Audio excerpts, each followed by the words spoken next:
Assalamualaikum warahmatullahi wabarakatuh. Perkenalkan saya Erdita Azhar Febria dengan NIM 1032465 dari program studi Hukum Tata Negara kelas B yang pada kesempatan kali ini akan membahas beberapa materi untuk memenuhi tugas mata kuliah fikih jinayah yang diampu oleh Bapak Ahmad Fauzan MSI.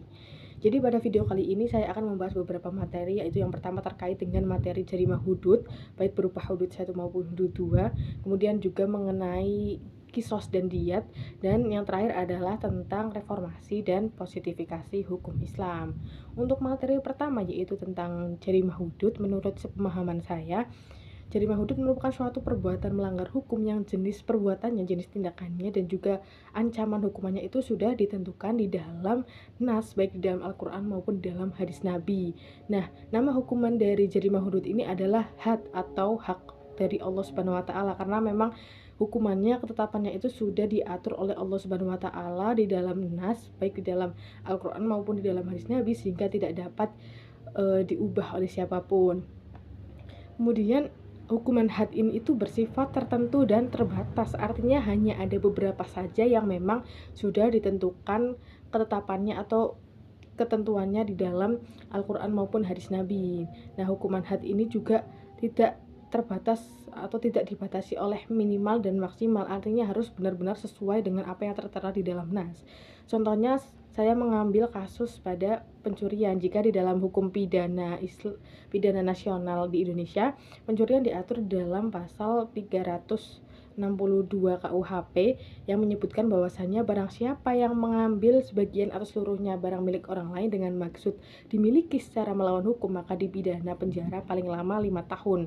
Nah, berarti di dalam hal ini ada batasan maksimalnya yaitu 5 tahun dan minimalnya adalah 1 hari, karena di dalam hukum pidana nasional segala bentuk kejahatan itu hukuman penjara minimalnya adalah 1 hari, sehingga dengan ini apabila ada seseorang yang melakukan pencurian, maka bisa saja dijatuhi hukumannya itu bervariasi, bisa saja 2 tahun 1 bulan atau 1 tahun 10 bulan dan sebagainya.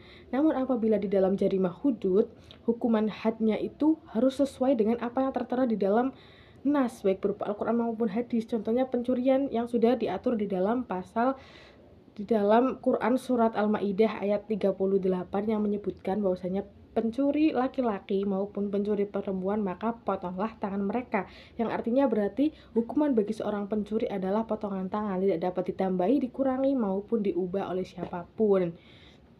Nah, lalu jarimah hudud ini dibedakan menjadi 2 macam, yaitu yang pertama jarimah hudud 1 dan juga jarimah hudud 2. Jarimah hudud 1 ini merupakan jarimah hudud yang pokok, yang di dalamnya itu para ulama, para fuqaha itu berpendapat sepakat bahwasanya perbuatan ini sudah diatur di dalam nas, yaitu seperti zina, kemudian qazaf atau perbuatan menuju zina, kemudian ada sarikoh dan ada hirobah atau perampokan. Nah, zina ini dibedakan menjadi 2, yaitu zina muhson dan zina ghairu muhson. Zina muhson ini adalah zina yang dilakukan oleh seseorang yang sudah terikat dengan perkawinan. Nah, di dalam hadis Nabi, orang yang melakukan zina muhson ini hukumannya adalah dirajam sampai mati atau sampai meninggal. Sedangkan zina ghairu muhsan adalah zina yang dilakukan oleh orang yang belum terikat pernikahan, misalnya seperti gadis atau jejakan. Nah, hukumannya adalah didera atau dicambuk sebanyak 100 kali dan diasingkan selama 1 tahun. Kemudian yang kedua adalah qazaf atau menuduh berzina. Itu sudah diatur dalam Quran surat An-Nur ayat 4 yang menegaskan, yang menjelaskan bahwasanya apabila ada seseorang yang menuduh perempuan baik-baik berbuat zina, namun dia tidak dapat mendatangkan 4 orang saksi, maka ia dijatuhi hukuman dera atau cambuk sebanyak 80 kali. Karena di dalam sebuah pembuktian kasus perzinahan itu harus dapat mendatangkan 4 orang saksi sebagai alat bukti. Jadi apabila tidak dapat mendatangkan 4 orang saksi tersebut, maka dijatuhi hukuman didera sebanyak 80 kali karena dianggap sebagai perbuatan menuduh zina atau qazaf. Kemudian yang ketiga adalah sarikoh atau pencurian. Nah, sarikoh atau pencurian ini sudah seperti yang saya katakan tadi bahwasanya diatur dalam Quran surat Al-Maidah ayat 38 yang menyebutkan bahwasanya pencuri perempuan dan pencuri laki-laki maka potonglah tangan mereka, sehingga hukuman dari seorang pencuri adalah potong tangan. Kemudian yang keempat adalah hirobah atau perampokan. Nah, hirobah atau perampokan ini juga ada tingkatannya, ada kriteria-kriterianya. Hukumannya itu berbeda-beda sesuai dengan tingkatannya. Yang pertama adalah apabila pelaku itu hanya menakut-nakuti korban, maka hukumannya adalah diasingkan selama 1 tahun. Kemudian apabila seorang pelaku tersebut mengambil harta korban namun tidak sampai membunuh korbannya, maka hukumannya adalah dipotong tangan dan kakinya secara bersilangan. Nah, yang ketiga adalah apabila seorang pelaku tersebut tidak mengambil harta korban namun membunuh korbannya, maka hukumannya adalah hukuman mati. Dan yang keempat, apabila si pelaku tersebut membunuh sekaligus mengambil harta dari si korban, maka hukumannya adalah hukuman mati dan disalib.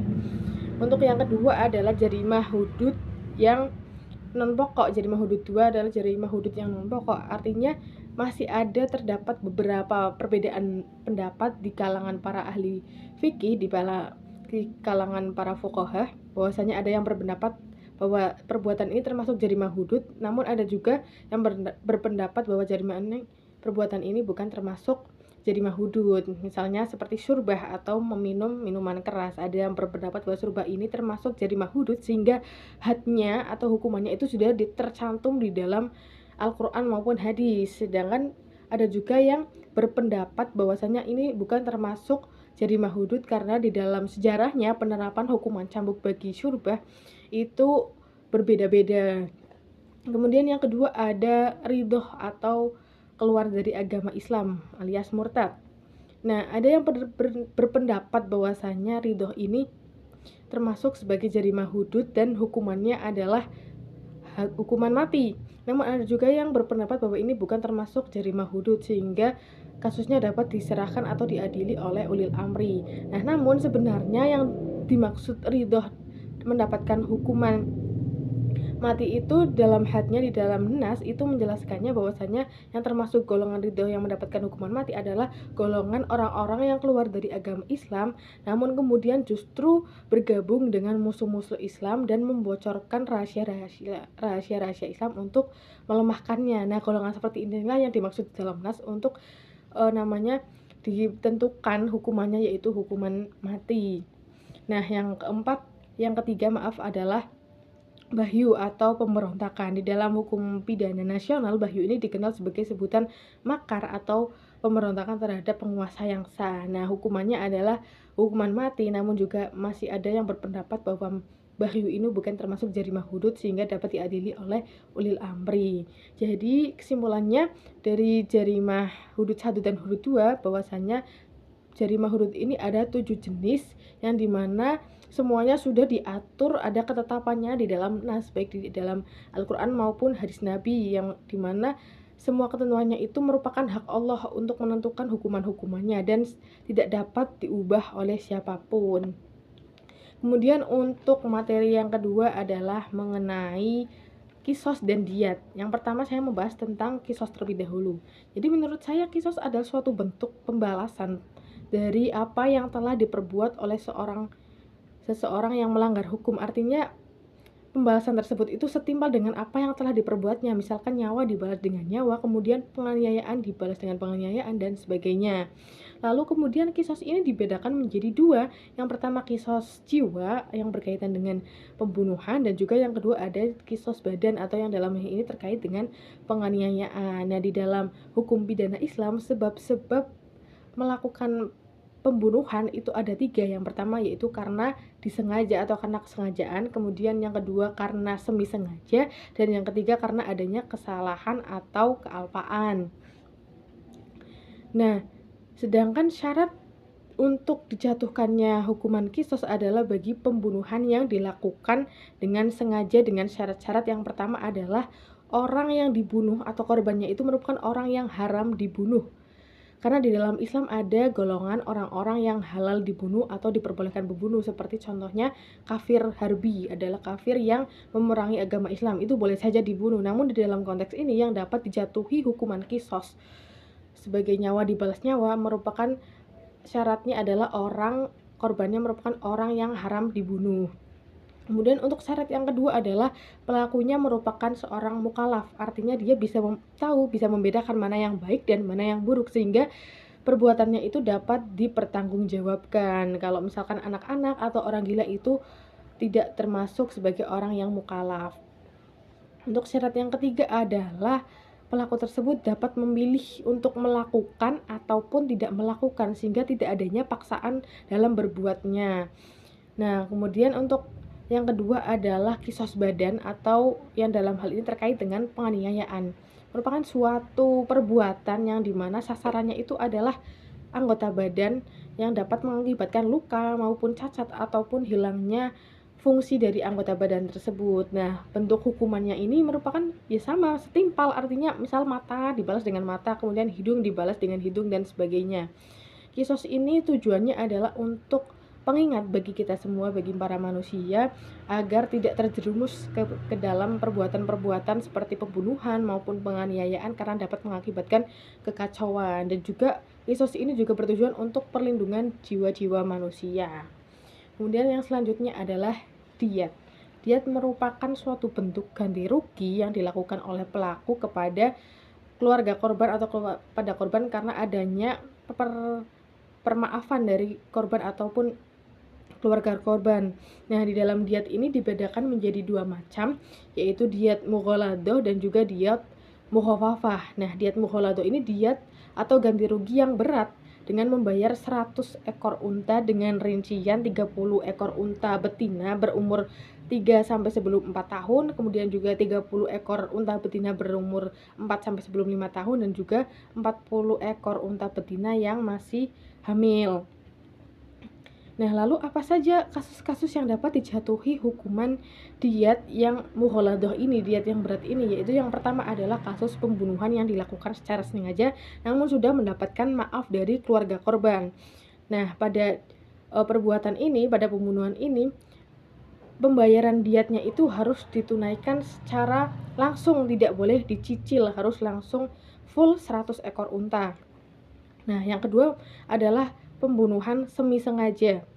Pembunuhan yang dilakukan karena kesalahan di tanah haram, terus pembunuhan yang dilakukan karena kesalahan pada bulan-bulan haram seperti Zulqa'dah, Zulhijjah, Muharram, dan Rajab, dan juga pembunuhan yang dilakukan pada yang bukan mahramnya. Ini dapat dijatuhi hukuman diyat berupa diyat mughaladoh atau diyat yang berat, namun dapat dicicil selama 3 tahun dengan syarat setiap tahunnya harus wajib membayarkan sepertiga dari jumlah yang seharusnya.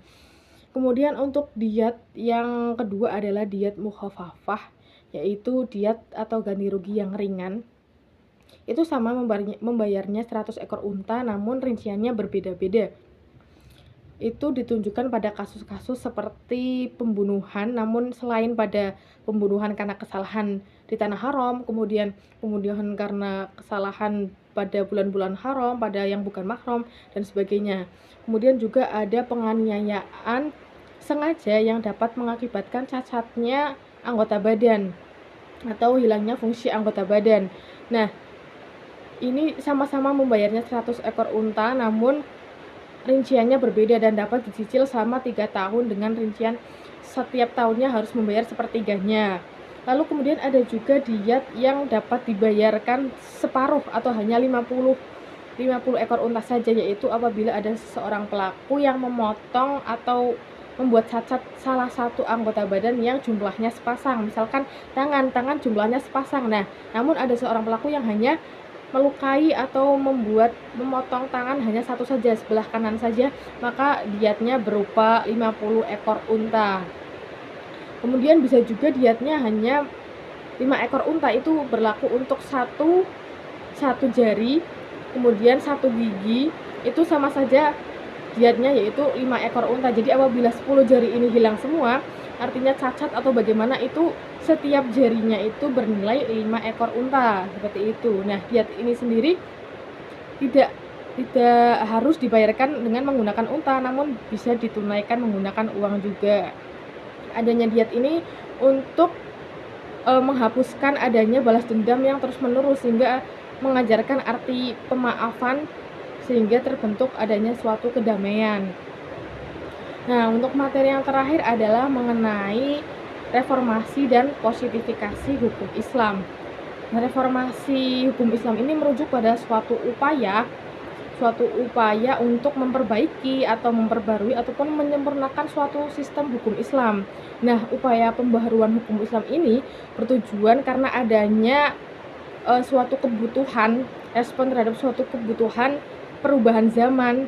Misalnya contohnya pada lahirnya Undang-Undang Nomor 1 Tahun 1974 tentang perkawinan, yang dimana di dalam hal ini hukum Islam dijadikan sebagai sumber hukum langsung yang tidak melihat hukum adat, sehingga hukum Islam ini dijadikan sebagai hukum langsung yang tidak perlu melihat hukum adat dalam menilai apakah pernikahan tersebut sah ataupun tidak.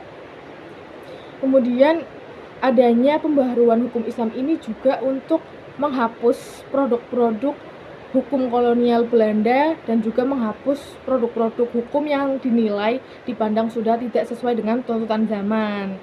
Lalu kemudian ada positifikasi hukum Islam. Maksudnya adalah suatu proses pemasukan nilai-nilai atau norma-norma kaidah hukum Islam ke dalam suatu sistem hukum nasional, sehingga tujuannya adalah untuk memasukkan hukum Islam agar tidak hanya diterapkan oleh umat Islam secara individual, tapi juga diakui dan diterapkan, dilegalkan oleh negara. Contohnya seperti undang-undang tentang perkawinan, kemudian juga kompilasi hukum Islam, terus ada undang-undang tentang wakaf, tentang zakat, dan sebagainya. Nah, itu dia penjelasan yang dapat saya sampaikan. Sekiranya ada tutur kata yang kurang berkenan, mohon maaf yang sebesar-besarnya. Terima kasih. Wassalamualaikum warahmatullahi wabarakatuh.